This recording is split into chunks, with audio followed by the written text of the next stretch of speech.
Welcome everyone. This is the review of the Renault Sandero 2016 Dynamique. It's a turbocharged engine. It comes at zero point 0.9 liters and has a power output of 66 kilowatts and 135 newton meters of torque. For those who don't know what these terms are, it simply means this car doesn't have much power. So it struggles with, especially when it comes to hills when you have passengers on board. But information about this car has anti-lock braking system, electronic brake distribution, electronic stability program, hill start assist, dual front airbags, isofix child seats, cruise control, and a speed limiter. It also has manual air conditioning, onboard trip computer. So this car, guys, comes with adjustable driver seats as well as height. But this review is not about the information of this car, but much about why I would say avoid second-hand cars. If at all, make sure that you do as much research as you can, because I've had a sad experience about this car, which I have come to the conclusion to make this review for you guys. But the fuel consumption, for those who want to know, is 5.5. I just hope you enjoy this review. Let's go. Good day, South Africa. This is Thandile Mayekiso, and I'm from East London, South Africa. In fact, I'm from Tanzania. So today I have a story for you guys. And it's a story of warning, just warning those that want to buy a car, to properly do some research. Okay, I've learned this the hard way, right? I've learned this the hard way, and I'll take you through my journey. So in 2023, I went to Amalinda Car Sales, and it's a car dealership in Amalinda. And there I bought myself a Renault Sandero Dynamique 0.9. Did I want the Renault? No, but I bought it. So how did I come to buy it? Before I bought the car, I was looking for a car. I was in the market, started with We Buy Cars, all those apps, cars.coza, started looking for cars, right? And the cars that I would find maybe in Johannesburg, like your Polo Vivos and stuff, I just wasn't sure. I even traveled to Joburg looking for a car, but the dealerships that I had been in contact with, they didn't get back to me when I was there, and so I was unable then to make a deal. Unfortunately for me, or for them, I don't know. In fact, at this point, unfortunately for me. So what then happened is I came back home in Tanzania, and then I started looking for cars around the area. And there's a known dealership here which is called Nate's Car Sales. They have it's a beautiful brand. They, from what I know and have researched, they are a top dealership here in East London. Well, not the top, but one of the top, especially when it comes to second-hand used cars. I'm focusing on second-hand used cars here. I know your master cars would have the better deals, obviously, because of the brands and how good the cars are and all that stuff. But Nate's Car Sales typically has good cars. Okay, from what I've heard, because I know people that have bought cars there. Even my neighbor has bought a car there, so they have good things to say about the cars. So, but I didn't find the car when I was looking for a car there. The cars that were there, they were above my finances, so I was unable to make a deal. And so I ended up with Amalinda Car Sales, where I found a Hyundai Elantra. That's the car that I wanted. but that Elantra was expensive for me. It was 120,000, and I could afford a car that was below 100,000. So I couldn't find one in Nates, and so the one that I found in Amalinda Car Sales, it was just not, um, in my pay grade. So I was then unable to make that deal as well. But here's the mistake that I made. Even with that Hyundai, I didn't test drive the car. I didn't do enough research about the car. I didn't um, I didn't check the details of the car, the incident history, service history, all that. I didn't check any of that. And then there was another one that's right by Vincent. It's right by Cecil. I just forgot the name of that car uh, dealership. But even there, I did find a Mazda 2 that I had interest in.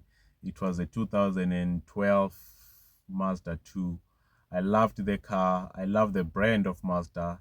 I know friends of mine that have drove Mazdas for quite a long time. So I know that the brand itself is a good brand. And but initially my brands were my first my first option is a Toyota, then a Renault. Sorry, it's a Toyota, then a VW, then Suzuki. But now obviously that has changed. But that was then Toyota, VW, Suzuki, Hyundai, and Mazda. So those were the top car brands that I was looking for in a car, right? And ended up finding a Hyundai Elantra. I liked it, all right. Did not afford it. Now, because I had been in their database, they checked. I had checked the Renault, right? I had seen the Renault that it was 100,000. But still I didn't test drive it. Even when they called me to say, hey, we do have a Renault Sandero here, do you want it? I said yes. Without, hey, can I test drive it? Can I check the car service history? Can I check its incident report? All that. Nothing. The incident history, nothing. Right? I didn't do any of that. I just made the deal over the phone, and then the next day I went to pick it up. That's the first issue. The second issue, when I took the car, it had a radio issue. I love radio. I love listening to music. So the fact that it didn't have radio, I had an issue with that. Um, but they told me the deal itself excludes fixing a radio, right? Because the car does have a radio, but it's not lighting up. So I don't know whether there's a power issue in the inside. I don't know. I don't know what's going on with the radio. So I then decided, okay, um, the next step I'm gonna take is I'm going to um that's fine. I'll just buy another radio. That's what I then decided on. Okay, fine, cool. As I drove the car now, already bought the car, signed, sealed. My wife, my wife said, no, let's go check out the Mazda first before you take this one. For some reason, I didn't listen. Not because I said, no, no, no, no, I don't want to, no, no, no. It's just, I think I panicked. I think I panicked. I saw the lady with the pen and I decided to write. And so I signed. And my wife was shocked, like, how can you buy a car that you didn't test drive? How can you buy a car? All this information I had been preparing myself for because I had been looking for a car for quite some time. The car guys that I used to listen to, they used to say, test drive your car, bring a mechanic when you buy a second-hand car. I didn't do all of those things. And coming from someone that has worked at Mercedes-Benz or works in the automotive industry, I've studied engines. I should have known better. I should have known better. because I'm someone that studies so much about car engines, how they work, the whole system of a car. I've studied it. The car's electricity, how it's built up, all of that. I've studied it, right? At Brigham Young University. That's that. I'm a student there, but now obviously I'm doing web development and IT. But back then I was doing cars. I just wanted to understand a little bit about cars. So I studied all of that, and when it was time for me to use that information, I didn't use it. So that's problem number one. I didn't listen to my wife. I didn't listen to the advice I've always been getting from my studies and from the car review people. And also some of the dealerships, because they tell you test drive, service history, or they say at least bring your mechanic, do check the car service, the incident history, the car report, the DECRA report if it has a DECRA report, all of those things. Or take it and take it to where they will check for those things, and then you can bring it back. Right? I didn't do none of that. I just said, I saw it, I like it, let's buy it. So that's red flag number one. Took the car to Queenstown, so that's like 200 kilometers, I think, if I'm not mistaken. Yeah, I think so. So what I noticed was that when I entered gear 5, driving at highway speeds, right, which is 110, 120, the car was jerking off. It didn't like gear 5. So if I was to enter gear 5, the car would start jerking off, right, or get jerky. Let me say jerk off, because that's a term for another thing. The car would be jerky, right? And so like go back and forth, but it was like a smooth back and forth, like there's a mechanical issue happening, right? Or a power output happening. That I'm not. So, but if I was in gear 4, no issues whatsoever. I drove. My instinct was something is wrong, but I carried on. That's a problem. If you find an issue in a car you just bought, take it back. Right? Refund or change the car. I don't know.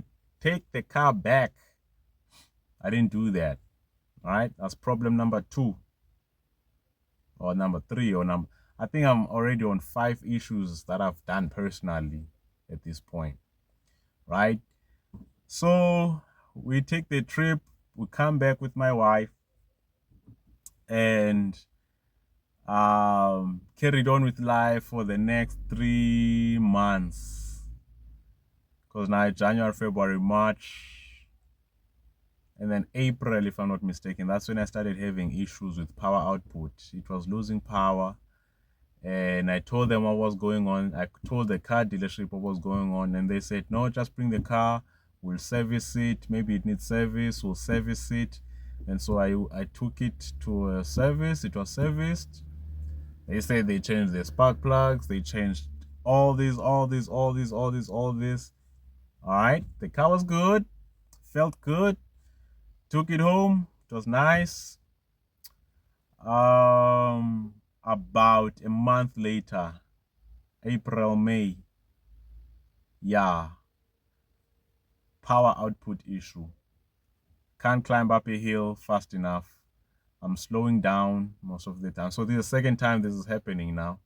And they said, no, maybe it wasn't serviced proper. I was like, you're the ones that service the car, so why are you telling me that? All right, I'm now changing the cabin air filter. Look at the difference. Look at that difference. That is disgusting. Okay. All right. Oh, no, you see, the thing is, these engines are small, and this is a 3-cylinder engine that has a turbo. These small cylinders, also these turbos, it's difficult to find out where they. I don't care. Fix the car. Take the car back. Give me my car, my money. So obviously I didn't say that to them, but I was like, well, you figure it out. So they took it.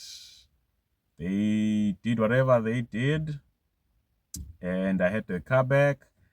It rode nice for another month. So now in May, I was like, nah, fam. And my warranty was ending in June or July, yeah. My warranty was ending. So yes, I took it back in May. And no. I took it back to them in May. End of May, I think. And my service or my warranty was ending around the 21st of June, if I'm not mistaken.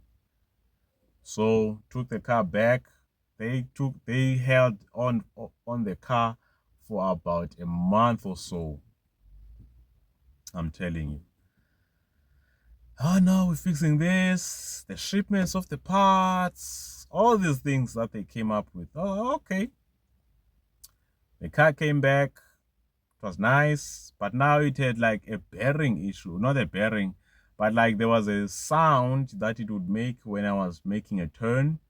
And so I was like, what was that issue? They said, oh no, sometimes when there's mud under the car, but it will eventually go off. Don't worry. I was like, okay, cool. Drove the car for quite some time. In fact, for a very long time. I think for about 3 months or 4 months, the car was riding smooth, right? But the sound was always there. I didn't take the car back to say, hey, fix this sound. Because I didn't have that sound before I took it to them. So now why after it comes back, there's a sound that is making. I didn't tell them to, hey, the sound is issue. So luckily for me, I had taken an engine warranty, right? But that story for another time. So, or later on in this video. So I took the car, and then it started happening again. Now I'm out of warranty, and this is around September, October, right, when I'm starting to experience these power output issues, right? And I remember very clearly in November, the car stopped. I stopped using the car. I started, but nice thing is I had already entered the holidays, so I wasn't going to drive much to work anymore. So the car stayed in my house. Also, I remember what happened was, this is the issue that happened. The power output was already there, but I was ignoring it. That's an issue. Don't ignore issues when you are experiencing them. I went to work, came back from work. I had my colleagues with me. So I dropped off all my colleagues. And as I was about to come home, I wasn't actually coming home, but I was passing by my house. A few houses are around my house. I was driving to church actually. And the car started getting up smoke, right? So what? So what's going on? And in fact, I noticed I had enough fuel in the car. I had enough petrol in the car. But I noticed on my mirror there was fuel on the road and it was coming from my car. I was like, oh, what's going on? And as I was noticing that, the fuel thing came on, like I'm low on fuel. I was like, what's going on? So, and I was noticing that the car started blowing steam on the hood, right on the bonnet. So I was like, what's going on? So I stopped when it was safe to do so, and I opened the bonnet. All the steam came out. I didn't understand or know what was the issue, so I just decided to wait the issue up so that the engine cools down. In my mind, I'm like, the car is overheating, right? So I wait for the car to like subside and all that. And then once the smoke cleared out and the engine was a bit cool, I took the car home, right? I drove the car home. I was like, nope, I'm not driving this car anymore. And that's the last time I drove my car. Literally, that is the last time. No, actually not the last time. So I stopped driving the car then. So this was around November now, I stopped driving the car. And then in December around 14, I had a mechanic look into the car and they say, oh no, the engine is blown. So the car overheated. The engine overheated, it's blown. So they took the car, the engine block, went to fix it or do whatever it needed to be done, brought it back, they assembled it and they fixed it. And so the beginning of this year, which is 2025, I started driving the car. But the biggest issue now with driving the car was there was a power output issue, and he said no, they didn't they didn't change the spark plugs, right? So I was like, oh, okay, cool. So I would take the car, I would drive the car only when I was going to church. So I wasn't driving much now of the car.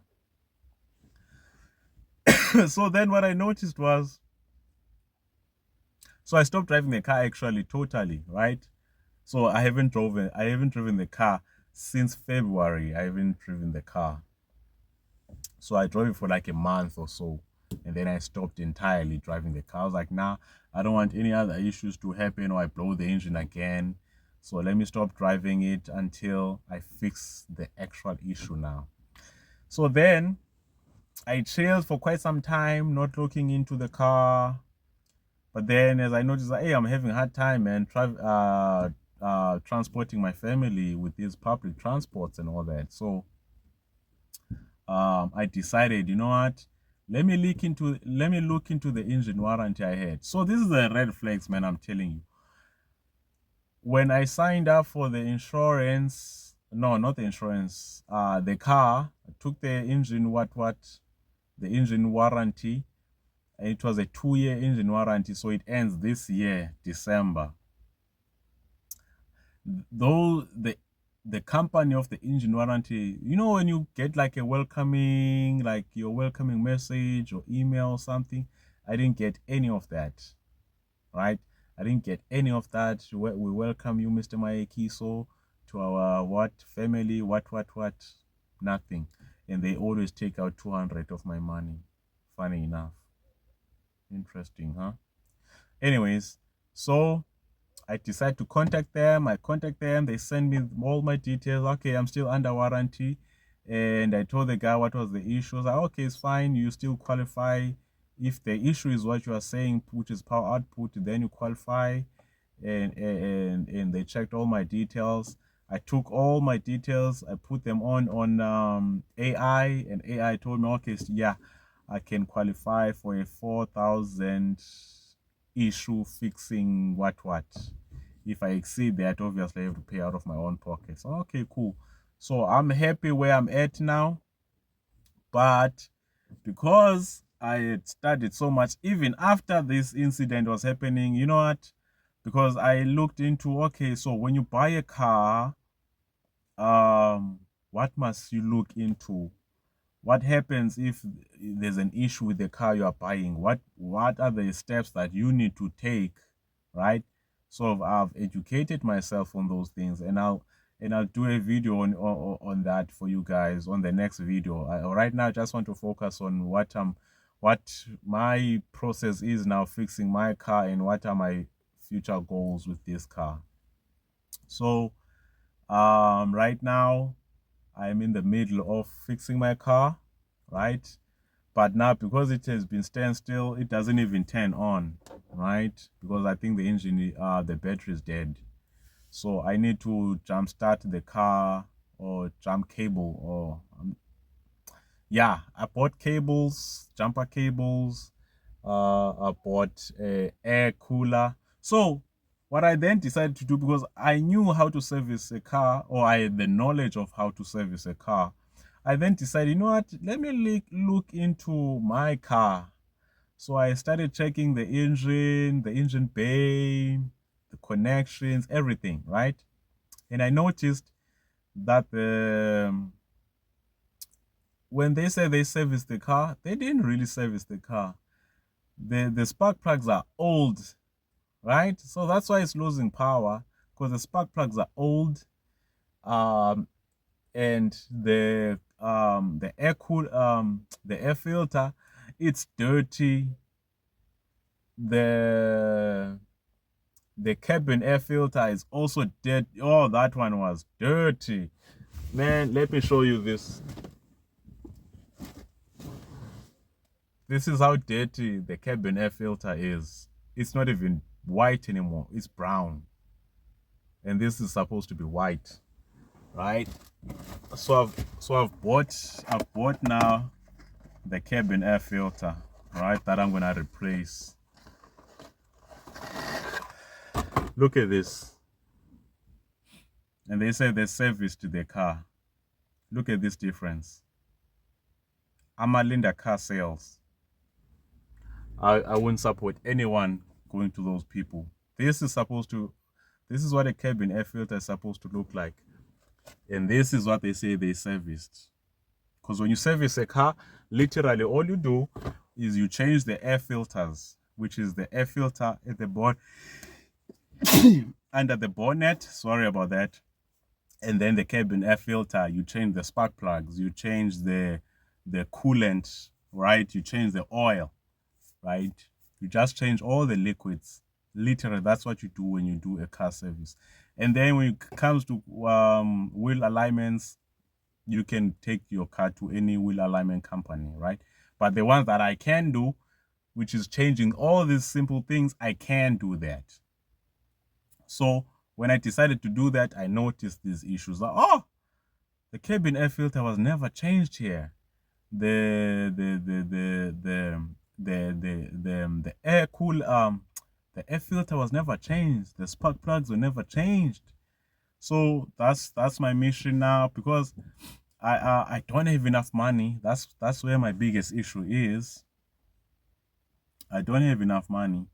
But so what I'm going to do is the small amounts of money that I do get, I invest on fixing my car or putting my car back to roadworthiness, right?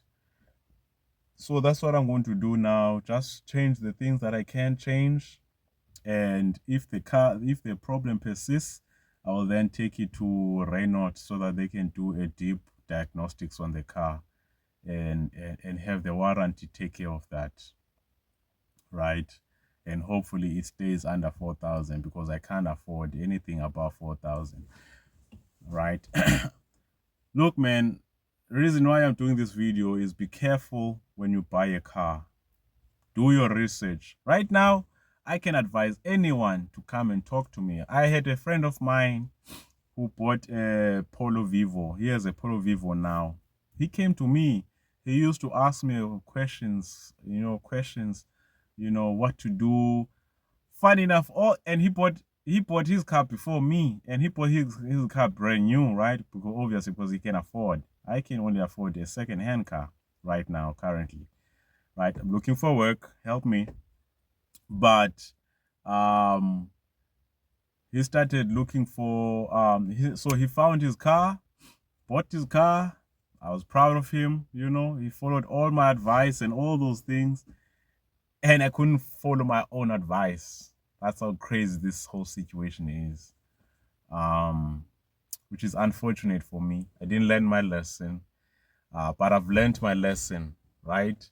The next car that I buy, I'm gonna do a thorough research. But obviously, the next car I buy, I'm buying a brand new one.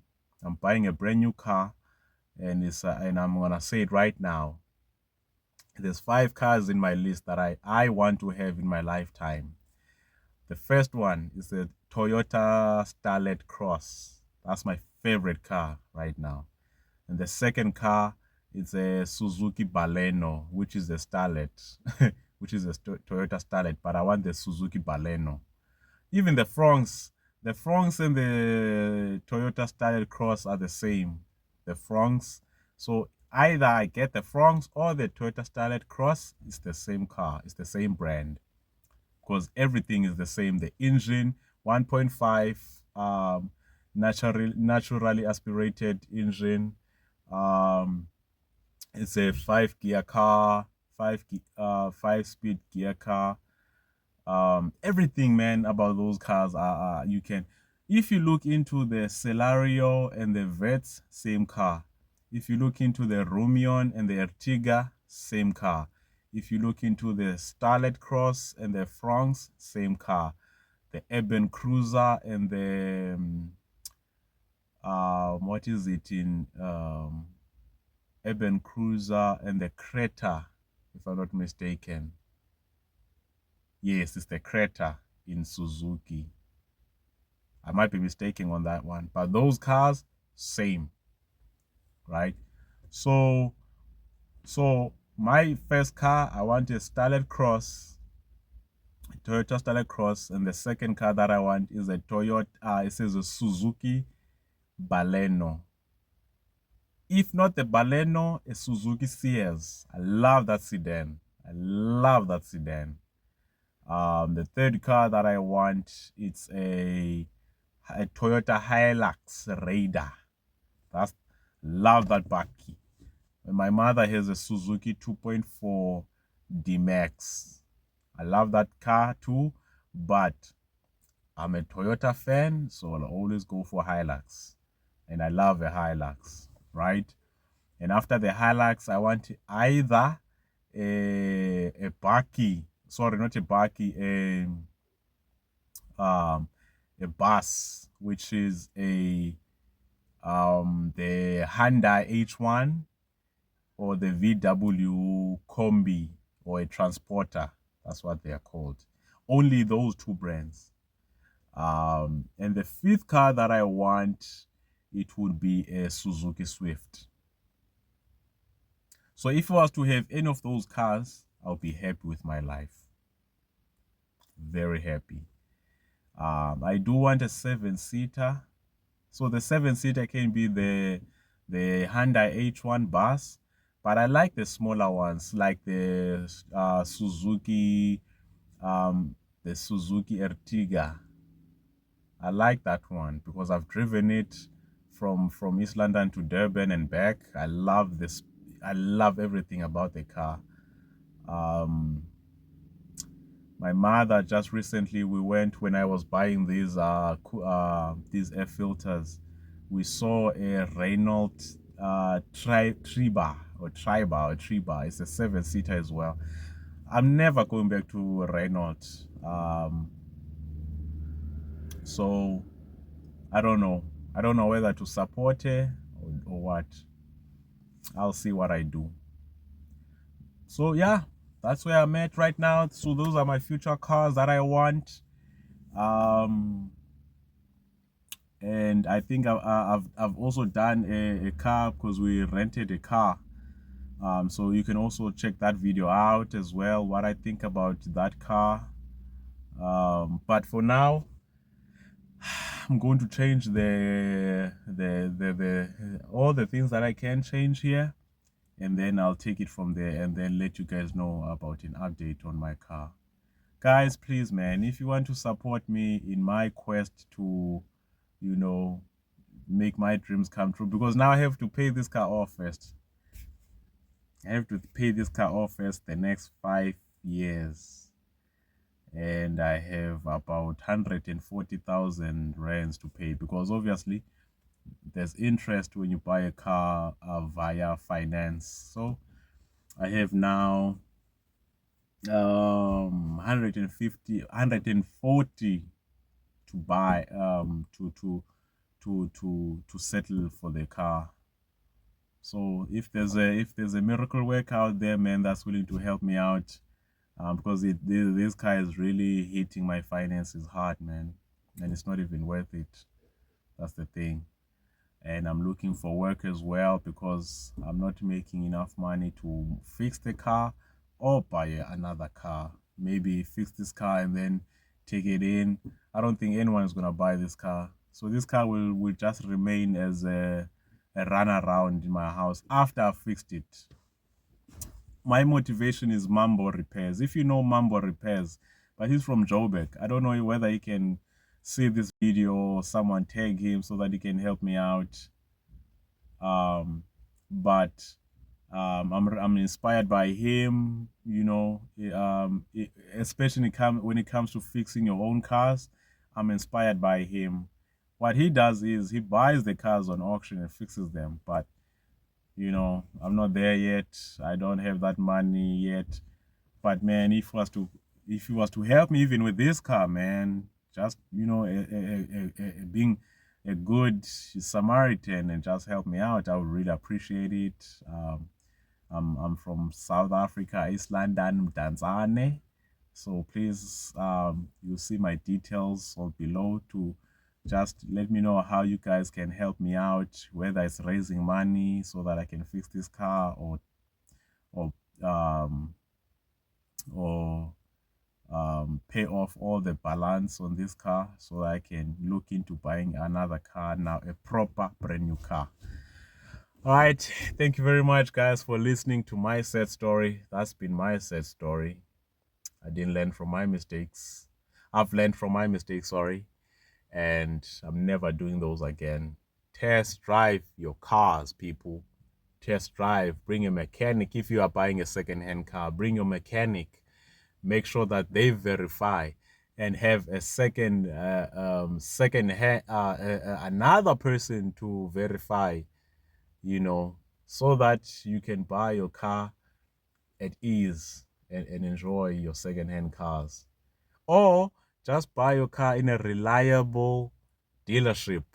Buy your cars in a reliable dealership. Master Cars, Toyota, Suzuki, Ford. Buy your cars in a reliable dealership that's known with good reviews, like your Nate's Cars. For in our case here in East London, or Car Connect or Car Connection.